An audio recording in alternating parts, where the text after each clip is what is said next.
For 12 years, she'd been systematically dismantled, brick by painful brick.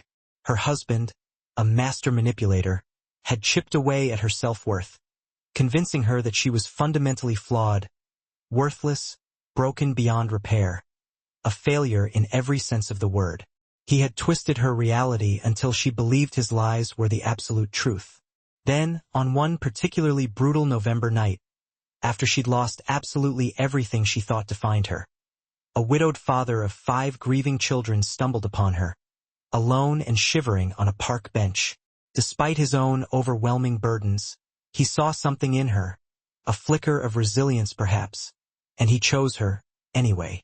This is the story, then, of Vanessa, a woman who believed her life had reached its agonizing end. It's also the story of the Ashford family, shattered by unimaginable loss, and how, in the most unexpected twist of fate, the person you save can end up saving you right back.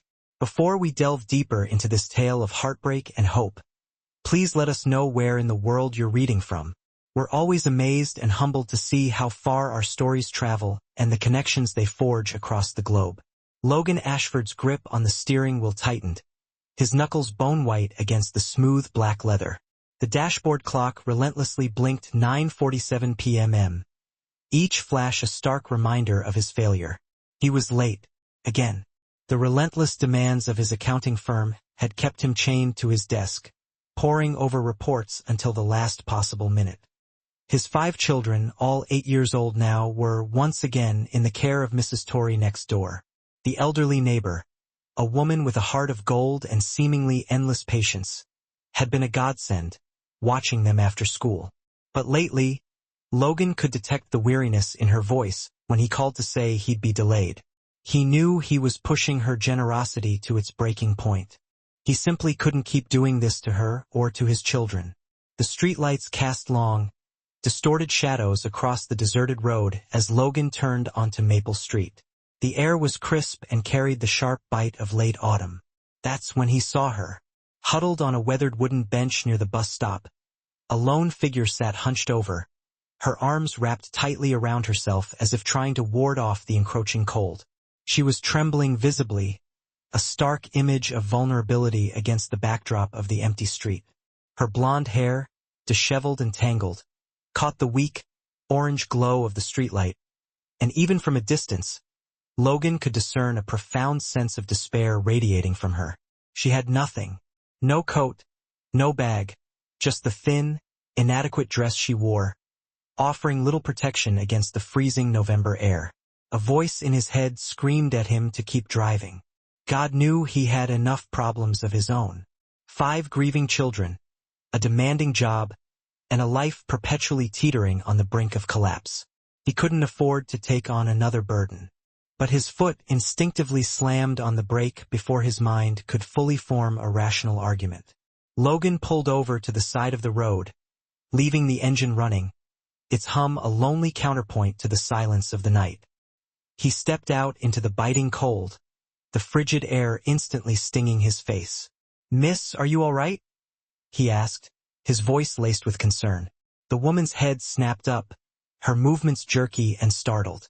Logan saw raw, primal fear flash across her face, a look so intense and vulnerable that it made him take an instinctive step back, his hands raised in a gesture of peace. "I'm not going to hurt you," he said quickly, his voice calm and reassuring. You're shivering. It's freezing out here." Up close, he could see her more clearly. She was likely in her early 30s, with straight blonde hair that cascaded past her shoulders, partially obscuring her face. A wispy fringe of bangs framed her features, but couldn't fully conceal the haunted look in her eyes. Those eyes, hazel and filled with a deep, unspeakable sadness, stared back at him with a mixture of suspicion and desperation. "I'm fine," she whispered, but her voice cracked on the word, betraying her attempt at composure. "You're not fine," Logan countered gently, maintaining a respectful distance. "When's the last time you ate?" She didn't answer, her gaze dropping to her hands, which were clenched tightly in her lap. That's when Logan noticed the bruises on her wrists, ugly red and brown marks that spoke volumes without a single word being uttered.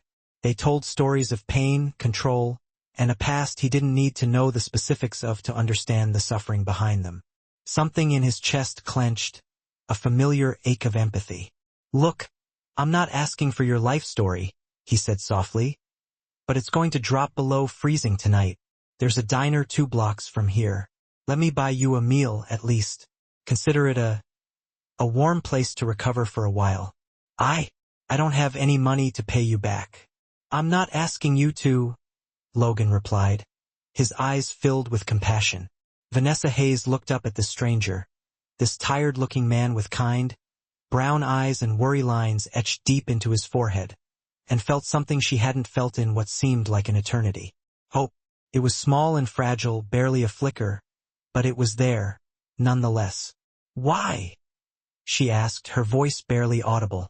Logan ran a hand through his short, brown hair, letting out a breath that condensed in the cold air. "Because someone helped me once when I desperately needed it. Because you look like you need it now. And because," he paused, his expression softening, "because I'd want someone to do the same if it was someone I cared about sitting out here alone." Vanessa stood slowly, her legs stiff and aching from sitting for hours in the cold. She swayed slightly, and Logan instinctively reached out to steady her, then stopped himself, remembering the fear he'd seen in her eyes. "Sorry," he mumbled, retracting his hand. "I've got 5 kids at home. I'm used to catching people before they fall." 5. Despite everything, surprise colored her voice. "Quintuplets," Logan said, a hint of pride creeping into his tone. Logan's smile was tired, but genuine. "It's chaos. Complete, beautiful chaos." They walked in silence to his car, the crunch of their footsteps on the pavement the only sound. Vanessa hesitated at the passenger door, her hand hovering over the handle. "I promise I'm not a serial killer," Logan said with a slight smile, trying to lighten the mood. "Though I understand if you don't want to get in. I can just give you money for the diner if you'd prefer." But Vanessa was already opening the door. What did she have to lose? She'd already lost everything else. The diner was nearly empty.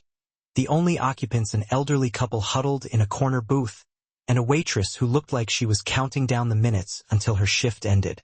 Logan ordered coffee and a burger for himself, then turned his attention to Vanessa. "Get whatever you want." Seriously. She ordered soup and bread, her stomach too knotted with anxiety to handle anything heavier.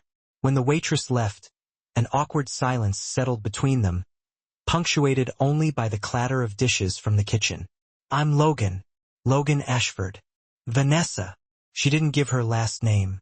Hayes belonged to her old life, a life she wasn't sure she wanted to carry with her any longer. "So, Vanessa." Logan wrapped his hands around his coffee mug, seeking its warmth. "Are you from around here?" "No, I just arrived today." That was true enough. She'd taken a bus as far as Mrs. Priscilla's meager savings would take her, ending up in this small, unfamiliar town she'd never even heard of before. Then her bag had been stolen within hours of her arrival, leaving her with nothing but the clothes on her back and the one thing she desperately clung to, a small silver locket that had belonged to her mother. "Do you have somewhere to stay?"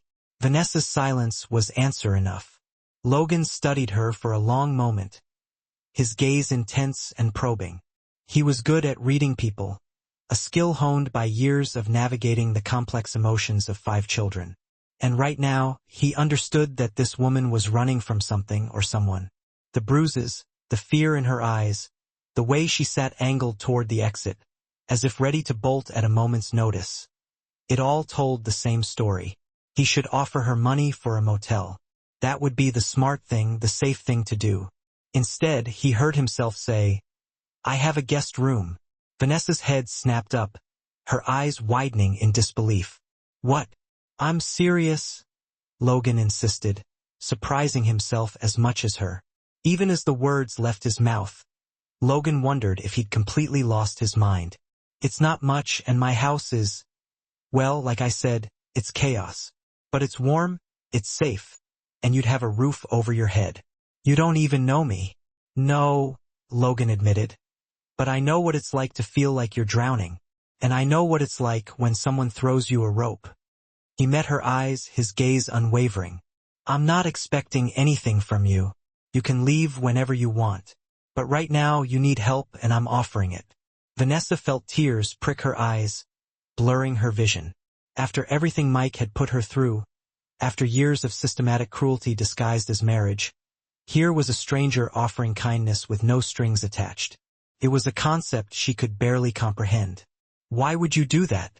You have kids. You don't know anything about me. Logan took a slow sip of his coffee, choosing his words carefully. 2 years ago, my wife died. Cancer left me with 5 6-year-olds who watched their mother fade away before their eyes. His voice remained steady, but Vanessa could hear the raw, underlying pain. I was drowning. Couldn't keep a nanny for more than 2 weeks. Work was suffering. The kids were suffering. I was barely keeping my head above water. He looked at her directly, his eyes filled with a desperate plea. I still am, if I'm being honest. Every nanny I hire quits within days. They all say the same thing. The quintuplets are too difficult, too much to handle. And they're right. My kids are grieving. They're acting out. And I don't know how to help them anymore. Vanessa understood immediately. So, you're not just offering me help. You're hoping I might help you. I'm being selfish, yes, he admitted. But I meant what I said. You need a place to stay. I have one. No pressure. If you want to just rest and leave tomorrow, that's fine. But if you're looking for something more, I could use help with the kids in exchange for room and board. It wasn't charity. It was a transaction, a mutually beneficial arrangement, which somehow made it easier to accept. I've never taken care of children before, Vanessa said quietly, her voice laced with uncertainty. Have you ever been around chaos? Logan countered with a wry smile. Despite everything, a small smile tugged at her lips. Yes, I have. Then you're already qualified. Logan's house was a modest 2-story home, nestled in a quiet, family-oriented neighborhood. Toys littered the front yard. A deflated soccer ball, a pink bicycle lying on its side, colorful chalk drawings adorning the driveway. Sorry about the mess, Logan said apologetically as he unlocked the front door. I gave up on perfection about 2 years ago. The inside was even worse. Dishes piled precariously in the sink, backpacks and shoes scattered across the living room floor, countless drawings and paintings taped haphazardly to the walls. But despite the chaos, Vanessa could see traces of love and warmth woven throughout the house. Framed photos of 5 smiling children adorned the walls. A handmade World's Best Dad card clung to the refrigerator with a magnet, and a worn teddy bear sat tucked carefully on the couch, as if waiting for its owner to return. This wasn't neglect, she thought. This was survival. Mrs. Torrey probably put them to bed already, Logan said, glancing at the clock. It's past 10. I'll show you to the guest room. Bathrooms down the hall. There's not much food in the house, but help yourself to whatever you find. He led her upstairs, past several closed doors where she could hear the soft, rhythmic sounds of sleeping children, to a small room at the end of the hall. It was sparse, containing only a bed, a dresser, and a small window overlooking the backyard. But it was clean and warm, and to Vanessa, it looked like paradise. Thank you, she whispered, her voice thick with emotion. You have no idea what this means. Logan paused in the doorway, his gaze filled with genuine concern. Get some rest. Tomorrow's going to be loud. Fair warning. 5 8-year-olds wake up like alarm clocks at 6 a.m. After he left, Vanessa sat on the edge of the bed and finally allowed the tears to fall freely, a torrent of pent-up emotions she had suppressed for so long. For the first time in 12 years, she'd spent an evening with a man who hadn't hurt her, belittled her, or made her feel worthless. For the first time since she was 19 years old, she felt like maybe, just maybe, she could breathe again. Morning came with the thunder of small feet and a cacophony of raised voices. Vanessa jolted awake, disoriented and her heart racing. For a horrible moment, she thought she was back in Mike's house, bracing herself for his inevitable storm of accusations and abuse. Then she remembered she was safe. This was Logan's home. She dressed quickly in the same clothes from yesterday. She had nothing else, and made her way downstairs, following the sounds of escalating chaos. The kitchen was a war zone. 5 children, 3 boys with short brown hair and 2 girls with long, curly brown locks, were talking over each other at an ear-splitting volume while Logan valiantly attempted to make breakfast. Burnt toast sat abandoned on a plate, emitting a pungent odor, and he was currently burning scrambled eggs while simultaneously trying to referee a heated argument about whose turn it was to use the blue bowl. Nolan had it yesterday. Did not. Ryan had it. Noah spilled milk in it, so it doesn't count. Harper, stop pulling Harlow's hair. She started it. Kids, this is Vanessa, Logan said, finally managing to turn off the stove before he could burn anything else beyond recognition. Logan looked up and saw Vanessa standing hesitantly in the doorway. Relief flooded his features. Good morning, he said over the din. Welcome to breakfast. 5 pairs of eyes turned to stare at her, their expressions a mixture of curiosity and suspicion. The room went momentarily silent, the sudden quiet almost more jarring than the previous uproar. Vanessa felt her breath catch in her throat. These children were beautiful, all of them possessing their father's warm, gray-brown eyes, yet each with their own distinct personalities and expressions. Who are you? This came from Nolan, the tallest of the boys, his arms crossed defensively across his chest. Kids, this is Vanessa, Logan said, stepping into the awkward silence. She's going to be staying with us for a while. She's going to help out around the house. Like the other nannies? Harper, one of the girls, asked, her voice sharp and challenging. They all leave. I'm not a nanny, Vanessa said quietly, her voice firm but kind. I'm just someone who needed a place to stay. Your dad was kind enough to help me out. Why? Ryan, suspicious and direct, narrowed his eyes. Ryan, Logan warned gently. It's okay, Vanessa interjected. She met the boy's gaze directly, her expression open and honest. Because I didn't have anywhere else to go. And your dad is a good person. Are you sad? Harlow, the quieter of the 2 girls, tilted her head, studying Vanessa with an innocent, yet perceptive gaze. The question caught Vanessa off guard. Children had a remarkable ability to see things adults tried so hard to hide. Yes, Vanessa answered honestly. I am, but I'm trying not to be. Our mom died, Noah volunteered matter-of-factly, his voice devoid of emotion. That made us sad too. Noah. Nolan's voice was sharp, protective, a clear indication that this topic was off-limits. Logan's expression tightened, but he didn't correct them. This was their way of processing their grief. Blunt, honest, and searching for connection in shared pain. I'm very sorry about your mom, Vanessa said gently, her voice filled with genuine empathy. That must be really hard. You're not her, Harper said fiercely, her eyes flashing with anger. Don't try to be. Harper, Logan started, his voice a warning. I don't want to be her, Vanessa interrupted, her voice firm but kind. I couldn't be even if I tried.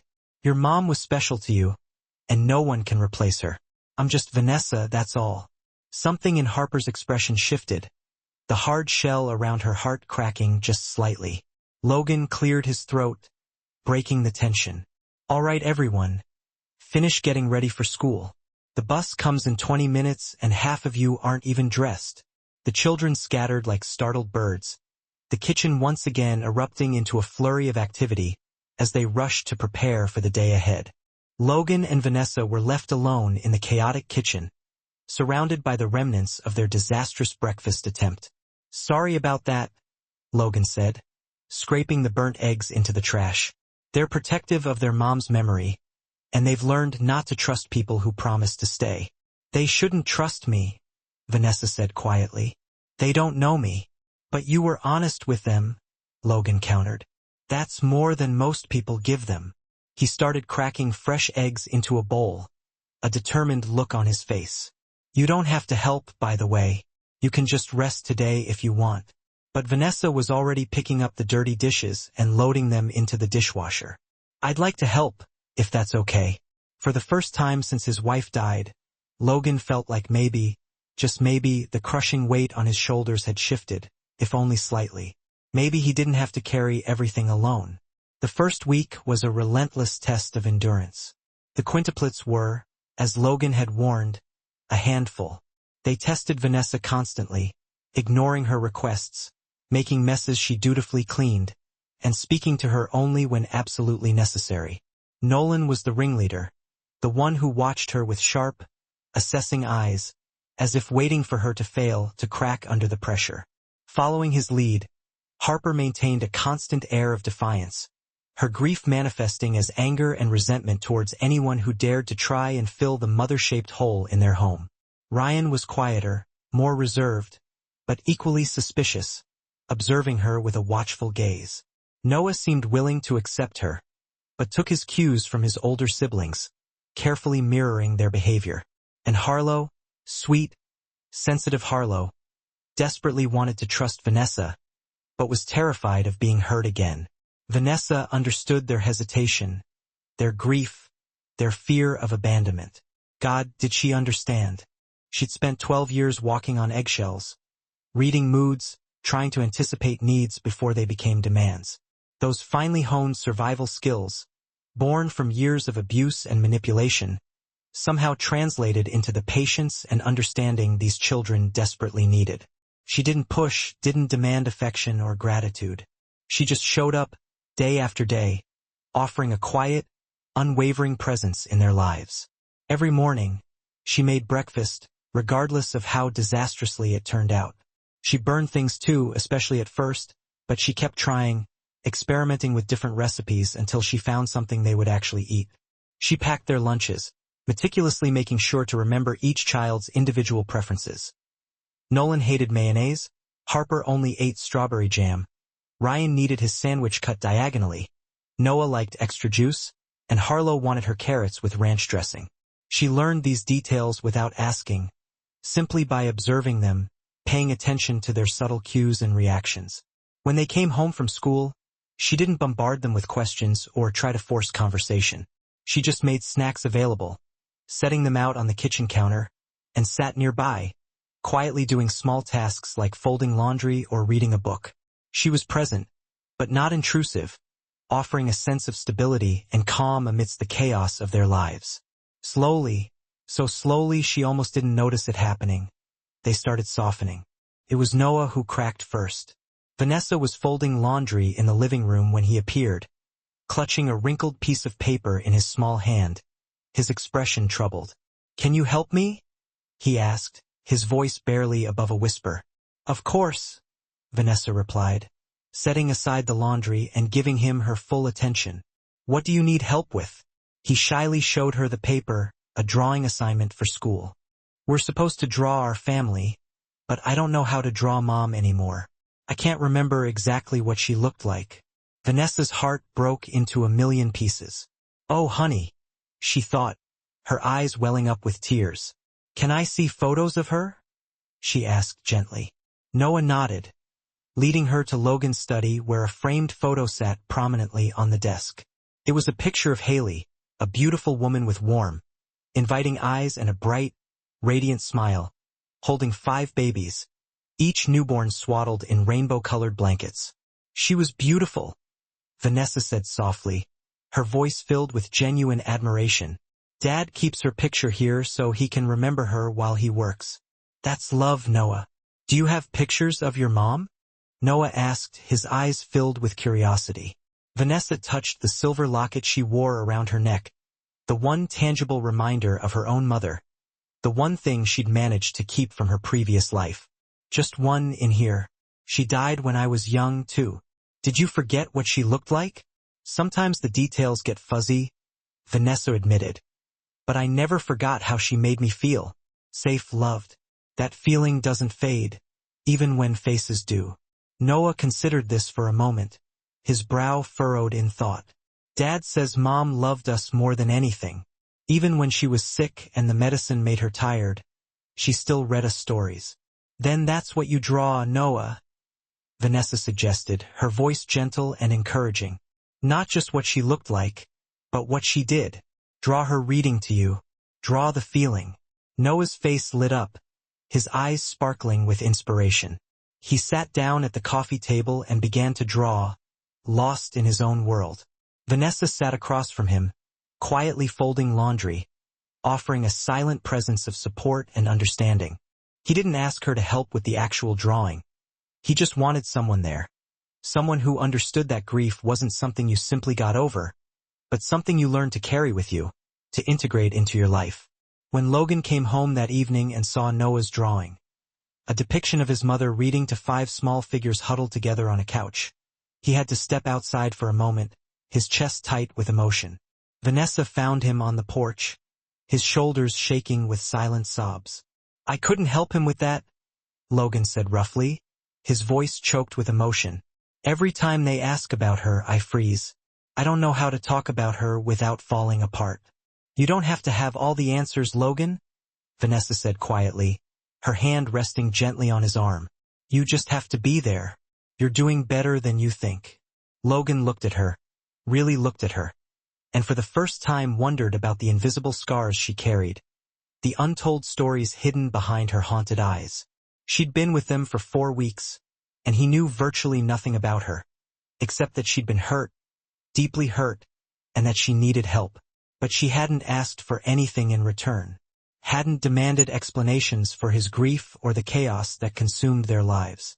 She had just quietly, unobtrusively, become part of the fabric of their broken little household, weaving herself into their lives with a gentle, unwavering presence. "Thank you," he said, his voice thick with emotion, "for helping him." "He helped me too," Vanessa replied softly, her eyes meeting his, and it was true. These children, with their raw grief and honest emotions, were teaching her that it was okay to feel again, okay to be vulnerable, okay to heal from the wounds of her past. By the 2nd month, Vanessa knew she couldn't just stay in Logan's house indefinitely without contributing beyond childcare. She needed to regain her independence, her sense of self-worth. "I need to find a job," she told Logan one evening as they sat together in the living room, the children finally asleep. "Helping with the kids is great, but it's not enough for me." Logan nodded, understanding dawning in his eyes. "I get it." Vanessa met his gaze, her expression resolute. "I spent 12 years being financially dependent on someone who used it to control me, to manipulate me. I need to stand on my own 2 feet. I need to prove to myself that I can do it." Logan understood completely. He'd witnessed firsthand the devastating effects of financial abuse and the importance of self-sufficiency.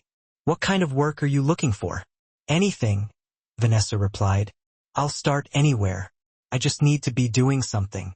She found a part-time position at a local bookstore, working during the hours the kids were at school.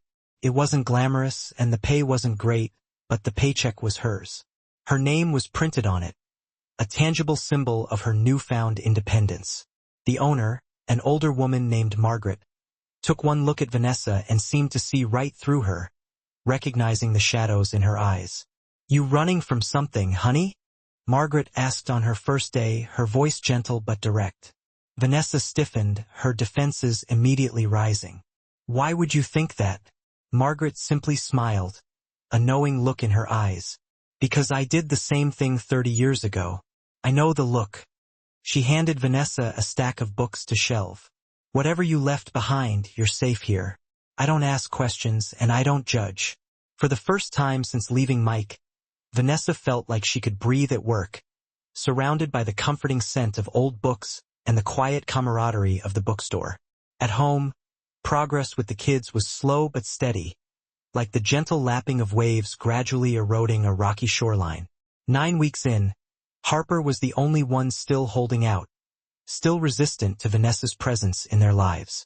She was the toughest of the quintuplets, the one who guarded her mother's memory most fiercely, refusing to allow anyone to take her place. She hid Haley's photos whenever Vanessa entered the room, bristled at any suggestion Vanessa made, and made it abundantly clear that Vanessa was not welcome in their home. Vanessa didn't take it personally. She recognized the armor, the protective shield Harper had erected around her heart to protect herself from further pain. She'd worn similar protection for years, building walls around herself to keep the world at bay. The breakthrough came on a rainy Tuesday afternoon. Vanessa was in the kitchen, preparing dinner, when she heard crying coming from upstairs. Her heart clenched with concern. She ran up the stairs and found Harper in her room, her tangled hair falling around her tear-streaked face, a broken hairbrush clutched in her hand. "I can't do it," Harper sobbed, her voice filled with frustration and despair. "I can't make it look right. Mom always did it, and now it's all wrong." The girl's long, curly hair was a mass of knots and tangles, a physical representation of the emotional turmoil she was experiencing. Vanessa stood in the doorway, unsure whether to intrude. "Can I try to help?" she asked softly, her voice filled with compassion. "You'll just make it worse," Harper mumbled, wiping her eyes with the back of her hand. "Maybe," Vanessa agreed gently, "but it can't get much more tangled than it already is." Harper hiccuped a laugh through her tears, and Vanessa took it as tacit permission to enter the room. She sat on the edge of the bed, and Harper reluctantly sat in front of her, her back stiff with resistance. "My mom used to brush my hair, too," Vanessa said softly, gently working through the tangles with her fingers. "Every night before bed, she'd sing while she did it." "What song?" Harper asked, her voice barely audible.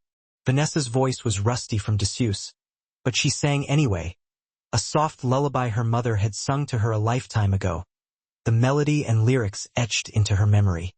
Her hands moved with practiced care, patient with each knot, never pulling too hard, always mindful of Harper's pain. Harper gradually relaxed under her touch, her body softening by degrees. "Your mom had curly hair too?" Harper asked, tilting her head back to look at Vanessa. "She did. She always said it had a mind of its own." "That's what my mom said," Harper whispered, her eyes widening with a flicker of recognition. "She said my hair was special, that it was strong and beautiful and wild, just like me." "Your mom was right," Vanessa said, her voice filled with warmth and sincerity. When Vanessa finished, Harper's hair fell in soft, neat curls down her back, framing her face in a halo of golden light. The girl ran to the mirror, her eyes filled with wonder as she gazed at her reflection. "You made it look like when Mom did it," she whispered, her voice filled with awe. "Your mom had good taste," Vanessa said with a gentle smile. Vanessa started to stand, but Harper turned suddenly and wrapped her arms around Vanessa's waist, hugging her tightly. The hug was fierce and desperate, a child's grief pouring out in a single embrace. Vanessa held her close, tears streaming down her own face, and let Harper cry for the mother she'd lost too soon, offering her a safe space to grieve and heal. "I miss her so much," Harper whispered, her voice muffled against Vanessa's shirt. "I know, sweetheart," Vanessa whispered back, holding her tighter. "I know." When Logan came to check on them an hour later, he found them sitting together on the bed, Harper's head resting on Vanessa's shoulder, both of them quiet, but no longer alone in their pain. That night, after the kids were finally in bed, Logan and Vanessa sat in the living room with cups of tea, the silence punctuated only by the gentle crackling of the fire in the fireplace. It had become a routine, these quiet moments of respite after the chaos of the day had subsided, a time for them to unwind and connect. "Harper hasn't let anyone touch her hair since Haley died," Logan said, his voice filled with gratitude. "She'd rather it be tangled than let someone who wasn't her mom help her. It's like she's protecting the memory." "She is protecting the memory," Vanessa said softly. "I understand that." Logan studied her in the soft lamplight, his gaze searching. "You never talk about yourself, about what you're running from." Vanessa's hand instinctively brushed her wrist, where the bruises had mostly faded, leaving only faint shadows of the violence she'd endured. "I was married," she said quietly, her voice barely audible. "Well, my father married me off, more like. At 19, she clarified. "For 12 years, I lived with a man who made me believe I deserved everything he did to me." Logan went very still, his expression hardening with a protective instinct he didn't know he possessed. "I couldn't have children," Vanessa continued, the words spilling out now that she'd broken the dam of silence. I was barren. And my husband, he made sure I knew it was my fault, my failure. He said that since I couldn't give him the one thing he wanted, I owed him everything else. My time, my dreams, my body. Her voice cracked, breaking under the weight of the memories. I finally got pregnant. After 12 long years, I was finally pregnant. I was overjoyed, yet terrified, barely believing it was real. I couldn't tell him immediately. I had to be certain. I didn't want to disappoint him. Tears spilled down. Vanessa's cheeks flushed crimson, each word a fragile tremor escaping her lips. He beat me. It was after a party. We were coming home. She paused, the memory a jagged shard in her throat. All because I smiled at his business partner. He said I looked nice. A smile, Logan. That's all it was. She swallowed hard, fighting back the rising tide of nausea. He accused me of embarrassing him, of flirting. I begged him to stop, pleaded with him that it meant nothing, that I would never intentionally shame him. But he wouldn't listen. Her breath hitched, a sob threatening to break free. Desperate, I told him about the baby. Weeks earlier than I wanted to because I prayed it would calm him. Instead, her voice cracked. He called me a liar, said I was trying to trap him. The next thing I knew, I was waking up in a sterile hospital bed. The silence was deafening. Then the doctor came in, her face etched with pity. She told me the baby was gone. A single tear traced a path down Vanessa's cheek. That was the moment something inside me shattered. I had known for a long time that our house had become a prison, that there was nothing left for me there but fear and pain. No safety, no love. But I was so terrified to leave. She continued, her voice barely a whisper. I had no money, no family to turn to. Mike had made sure I believed I wouldn't survive a single day without him. So I stayed. I convinced myself I could endure it, that it was better than the alternative. Her hands clenched into fists. But after the baby, after he took that from me, something fundamental broke. I realized it wasn't just my happiness at risk anymore. It was my very life. And I couldn't let him take that, too. I owed it to the child I never got to meet. I owed it to myself. She looked up at Logan, her eyes filled with a raw, vulnerable intensity. So I made up my mind to leave. I confided in Mrs. Priscilla, our family doctor. She was the only person who knew the truth of what he'd been doing to me all those years. She became my unlikely savior. She helped me fake my death, helped me disappear. I ran here to this town with the money she had managed to slip me. I was planning to start over, to build a new life. But I got robbed on my first day. Everything she'd given me was gone in an instant. Vanessa finally met Logan's compassionate gaze. Then you found me on that bench. Broken, penniless, and utterly alone. A long silence hung in the air, thick with unspoken emotion. Finally, Logan spoke, his voice rough with a tenderness Vanessa had never expected. I'm so sorry for all of it, Vanessa. You deserved none of that. None of it. I used to think I did, Vanessa admitted, a flicker of self-reproach in her eyes.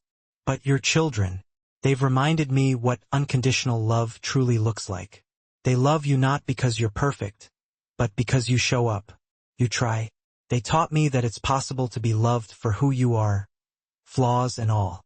That's what I forgot was possible. Logan reached across the small space separating them and took her hand. He held it gently, giving her the space to pull away if she felt the need. She didn't. You're not alone anymore, Vanessa, he said, his voice unwavering. Not if you don't want to be. A warmth bloomed in Vanessa's chest, fragile and new, but undeniably real. It was hope, stronger and more resilient than anything she had felt in years. The months that followed blended together, each day weaving a new thread into the tapestry of their lives. The household settled into a comfortable rhythm. Vanessa didn't become a replacement mother, but something else entirely. A steady, reliable presence the children could depend on, a safe harbor in their storm. She learned to braid hair, patiently untangling knots and weaving in colorful ribbons. She became a skilled referee of sibling squabbles, mediating disputes with fairness and humor. She discovered she had a surprising knack for helping with homework, breaking down complex concepts into manageable pieces. And, to her own astonishment, She mastered the art of making perfectly golden brown, melt-in-your-mouth grilled cheese sandwiches. The bookstore job provided her with a sense of purpose outside the home. Margaret, with her quiet wisdom and unwavering support, became a confidant, someone who understood without needing lengthy explanations. The work itself was simple but deeply satisfying. Organizing shelves, helping customers discover new worlds within the pages of a book, learning the comforting rhythms of a small, independent business. The children, in their own subtle ways, began to claim her as their own. They stopped calling her Ms. Vanessa and started simply calling her Nessa, their own unique nickname, born from genuine affection rather than obligation. Driven by a yearning for beauty and growth, she started a small garden in the backyard, something she'd always dreamed of, but Mike had always dismissed as frivolous. The quintuplets, their small hands eager to help, assisted her in planting colorful flowers, their laughter echoing through the air as they got dirt under their fingernails. And slowly, almost imperceptibly at first, something began to grow between Vanessa and Logan. They both tried their best to ignore it, but the signs were undeniable. It was in the way Logan's eyes would linger on Vanessa when she laughed with the children, a soft, almost wistful expression he didn't even realize was there. It was in the way Vanessa's heart would skip a beat when Logan's car pulled into the driveway after a long day at work. How she unconsciously listened for the familiar rumble of his engine. It was in the shared glances over morning coffee, glances that lingered a beat too long, filled with unspoken thoughts. In the accidental brush of hands while washing dishes, a fleeting moment that sent jolts of electricity through both of them. In the late-night conversations after the kids were asleep, where they talked for hours, sharing their hopes and fears, their dreams and vulnerabilities, neither wanting to say goodnight, yet neither of them daring to speak the truth aloud. Logan told himself he was still healing, that Vanessa deserved time to find herself without any added pressure, that the children needed stability more than he needed to explore these complicated, confusing feelings. Vanessa told herself she was simply imagining it, that a good man like Logan couldn't possibly see her that way, not after everything she'd been through, that she needed to focus on standing on her own 2 feet before she could even begin to think about love again. So, they existed in this careful, precarious balance. More than friends, but not quite something else. A family bound together by choice, by shared experiences, and by a wealth of unspoken feelings neither was brave enough to name. The first year passed, then stretched into the second. Vanessa's confidence grew with each passing day. Her nightmares became less frequent, the ghosts of her past slowly fading into the background. She started to recognize herself in the mirror again. Not the broken, defeated woman Mike had created, but someone new, someone stronger, someone resilient. The children were thriving. Nolan had stopped testing Vanessa at every turn, his initial skepticism replaced with genuine affection. Harper now sang softly while Vanessa brushed her hair each morning, a sweet, innocent melody filling the room. Ryan eagerly shared his schoolwork with her without prompting, seeking her encouragement and guidance. Noah, the quiet observer, confided in her about his dreams, sharing his hopes and aspirations. And little Harlow, with her boundless energy and unwavering love, called her Nessa with the same easy affection she used for her own father. They had become a family not through blood, but through choice. Through showing up every day, through honoring the mother they'd lost while making room for someone new, through loving each other unconditionally, despite their individual scars. It was Harlow who broke the unspoken agreement first, on an ordinary Tuesday evening while they were setting the table for dinner. "Nessa," she said, her brow furrowed in thought. "You're like our family now, right?" Vanessa paused, a stack of plates in her hands, her heart skipping a beat. I'd like to think so, sweetheart. Do you want me to be?" All 5 children exchanged a look, that silent, telepathic communication that only siblings could truly understand. Then they nodded in unison. "You're our Nessa," Harper said firmly, her voice leaving no room for doubt. "That makes you family."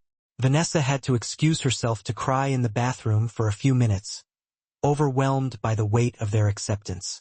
Logan found her there, his own eyes suspiciously bright. They mean it, Vanessa. You know that, right?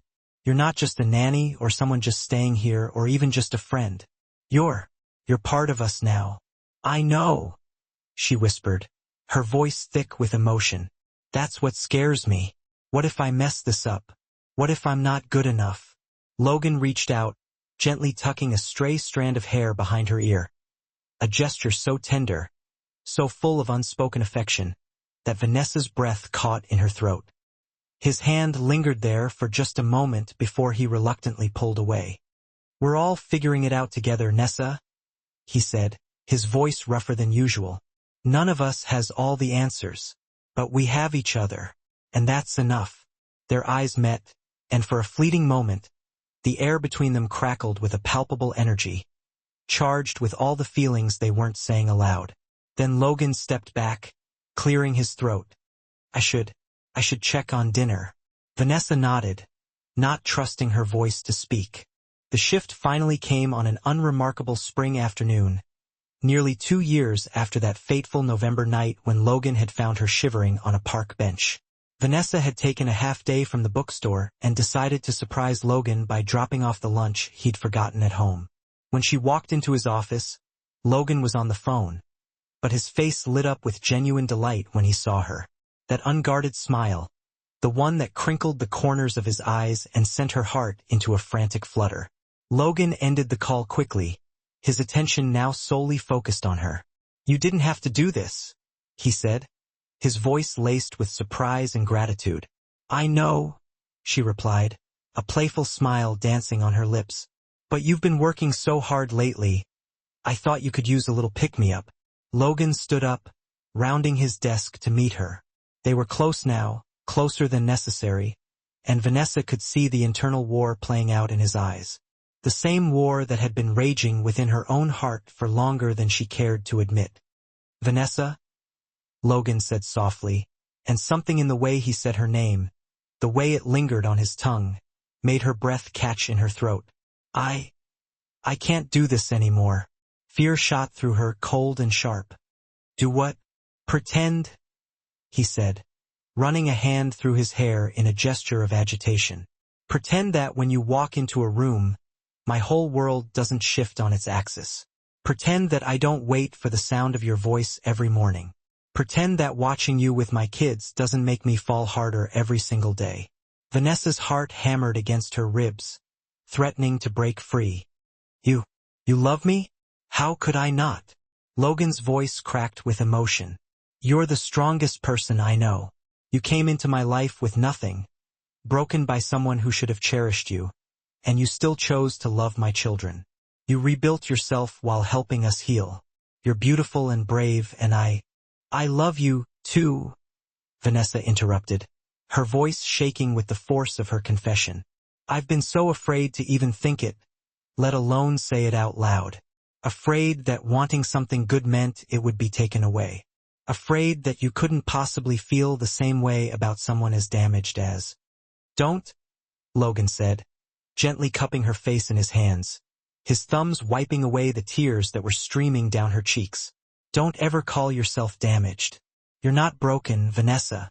You never were. You survived. You're here. You're whole. I was so afraid, she whispered, her voice barely audible. For 2 years, I felt this growing between us, and I was terrified to name it, terrified to hope. Me too, Logan admitted, his voice raw with honesty. I kept telling myself it was too soon, that you needed time, that I was being selfish for even feeling this way.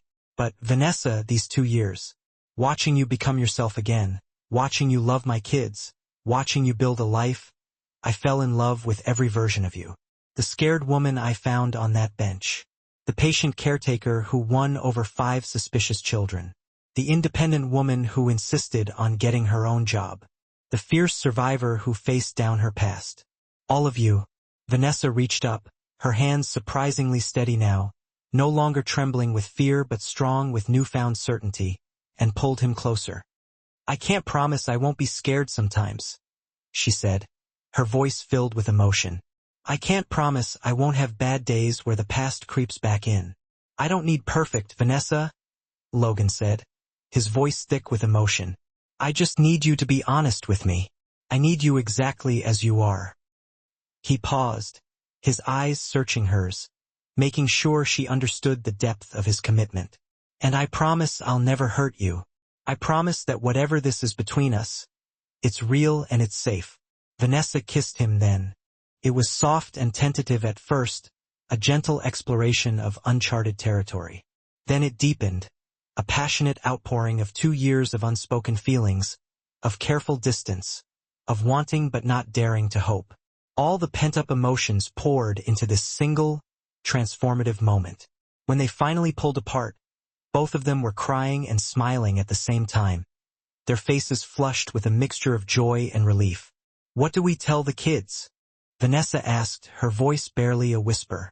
The truth, Logan said, his eyes shining with love. That we love each other.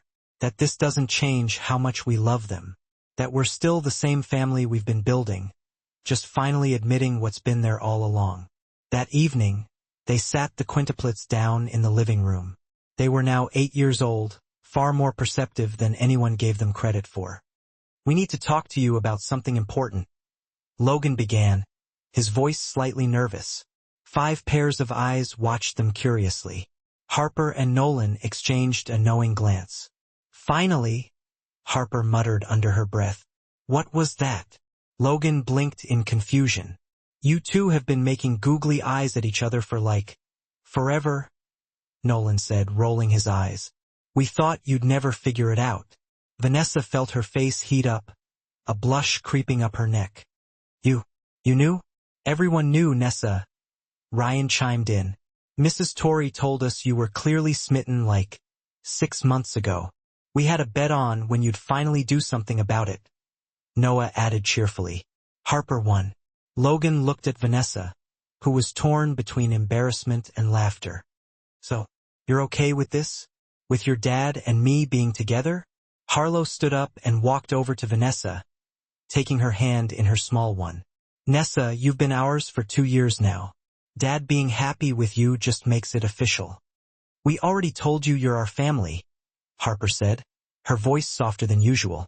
This just means Dad finally got smart enough to see what we've known all along, which is, she trailed off, looking at her siblings for confirmation. Which is? Logan prompted, his voice laced with anticipation. The 5 children looked at each other, then back at their father and Vanessa. That you belong together, Nolan said simply. All 7 of us. Vanessa excused herself to cry in the bathroom again. But healing is never linear, and the past doesn't stay buried forever. 6 months later, 2.5 years after Vanessa had arrived in town, she saw it. A news article online about Mike. He was being interviewed for a charity event, speaking eloquently about supporting grieving spouses. His perfect smile plastered across the screen, radiating a false sincerity that made Vanessa's stomach churn. Her hands shook so violently she dropped her phone, the screen shattering on the floor. Logan found her in the bathroom, sitting on the floor, hyperventilating, struggling to draw in a ragged breath. He's still out there, she gasped, her voice choked with emotion. Living his perfect life, pretending to be some kind of saint, while I'm supposed to be dead, and he gets to just... Hey, Logan said, kneeling beside her, careful not to crowd her, his voice calm and reassuring. Breathe with me, Vanessa. In and out. You're safe. You're safe. He killed our baby? She sobbed, the pain of that loss as raw as if it had happened yesterday. He beat me for 12 years, and the world thinks he's some kind of hero. Logan helped her to her feet, guided her to the couch and simply held her while she fell apart. He let her cry, rage, and grieve, offering her a safe space to release all the pent-up pain she had carried for so long. When she had finally cried herself out, he asked the question gently, his voice filled with compassion. What do you want to do, Vanessa? What can I do to help? I'm dead, Logan. Remember? If I come forward, I'm admitting I faked my death. I could go to jail. Mrs. Priscilla, the doctor who helped you, does she still have the medical records? Logan asked, his mind already racing, searching for a solution. Vanessa looked up, hope and fear warring in her expression. She said she kept everything, just in case. Then you have evidence, Vanessa? Logan said, his voice firm and unwavering. Evidence of 12 years of abuse, of what he did to you, to your baby. He took her hands in his gaze locking with hers. Vanessa, you don't have to let him win. Not anymore. I'm scared, Logan, she whispered, her voice barely audible. I know you are, he said, squeezing her hands reassuringly. But you're not alone this time. You have me. You have the kids. You have a whole life now that he can't touch. And Margaret at the bookstore, he continued, his voice filled with determination. She'll testify about the shape you were in when you first arrived. Mrs. Torrey saw you that first week. You have people who will stand by you, Vanessa. People who believe you. The next morning, Vanessa made the call. She dialed Mrs. Priscilla's number, her hand trembling slightly, her heart pounding in her chest. The doctor still had everything. Photos of injuries documented over the years, medical records of the miscarriages, detailed notes about the final, brutal beating that had cost Vanessa her baby and nearly her life. I kept them because I knew you might need them someday, Vanessa, Mrs. Priscilla said, her voice filled with conviction. I knew he didn't deserve to walk free. With Logan by her side and a lawyer Mrs. Priscilla recommended, Vanessa did the hardest thing she'd ever done in her life. She came forward. The media storm was immediate and brutal. Vanessa Hayes, presumed dead, resurfaces with shocking abuse allegations against prominent businessman Mike Hayes. The headlines screamed. Mike's response was predictable. Denial, claims that she was mentally unstable, threats of lawsuits. He used every weapon in his arsenal to discredit her, to silence her, to protect his carefully constructed image. But Vanessa had evidence. 12 years of documented abuse, medical records, photos, Mrs. Priscilla's unwavering testimony, Margaret's powerful statement about the broken, fearful woman who had started working at the bookstore, Mrs. Torrey's account of the frightened woman who had appeared at Logan's home, seeking refuge. The quintuplets heard bits and pieces of the news despite Logan's best efforts to shield them from the ugliness of it all. One evening, Nolan approached Vanessa in the kitchen, his young face etched with concern. The kids at school said you were married to a bad man, he said, his voice barely above a whisper. That he hurt you. Vanessa's heart sank. She knelt down to his level, meeting his gaze directly. Yes, Nolan, she said softly. That's true. Like, really hurt you? He asked, his eyes wide with disbelief. Yes, sweetheart, she replied, her voice filled with tenderness. He really hurt me. Nolan's young face hardened. His jaw clenched with anger. If he ever comes here, he said fiercely, I'll protect you, Nessa. I'm strong now. Vanessa pulled him into a tight hug, tears streaming down her face. You already protect me, Nolan, she whispered, her voice thick with emotion. All of you do. You remind me every day what love is supposed to look like. Harper appeared in the doorway, the other three trailing behind her, their faces filled with a mixture of concern and determination. You're the bravest person I know, Nessa, Harper said, her voice filled with admiration. Braver than any superhero. We love you, Nessa, Harlow added simply, her small hand reaching out to grasp Vanessa's. Ryan nodded solemnly, his eyes filled with unwavering support. And we're going to stand with you, all of us. Even if it gets hard, Noah added, his voice filled with quiet resolve. And just like that, surrounded by 5 8-year-olds who had claimed her as their own, Vanessa found the strength to see it through. The trial was grueling, a brutal battle for truth and justice. Mike tried every tactic imaginable. Character assassination, manipulation, using his vast wealth and powerful connections to paint Vanessa as a liar and a fraud. But the evidence was overwhelming. Mrs. Priscilla's testimony was damning, a meticulous record of years of abuse.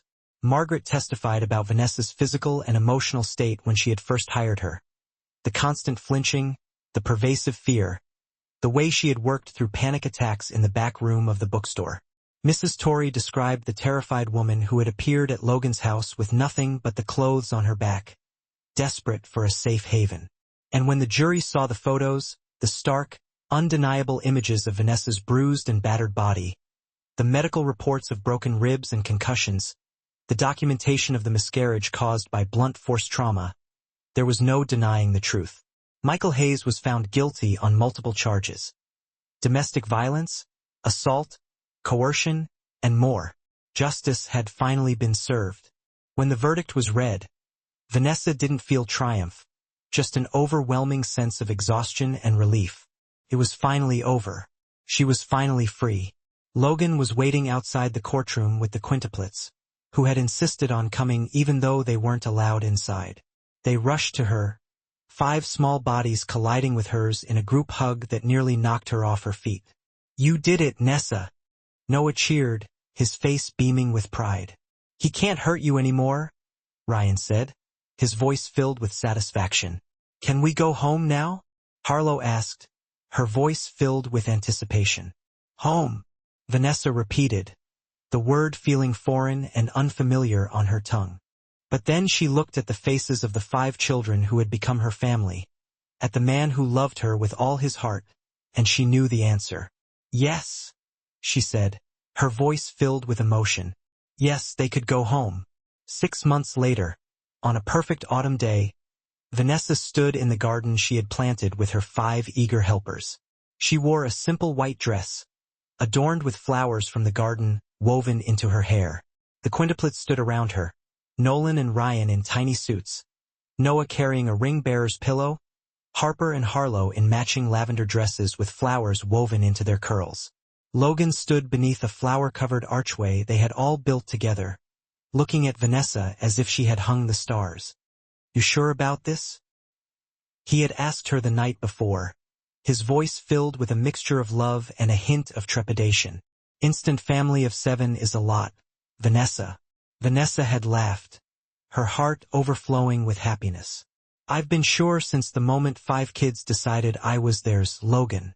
Now, as they stood before a small gathering of friends, Mrs. Torrey, Mrs. Priscilla, Margaret from the bookstore, Logan's colleagues, and said their vows, Vanessa felt a sense of completeness she had never imagined possible.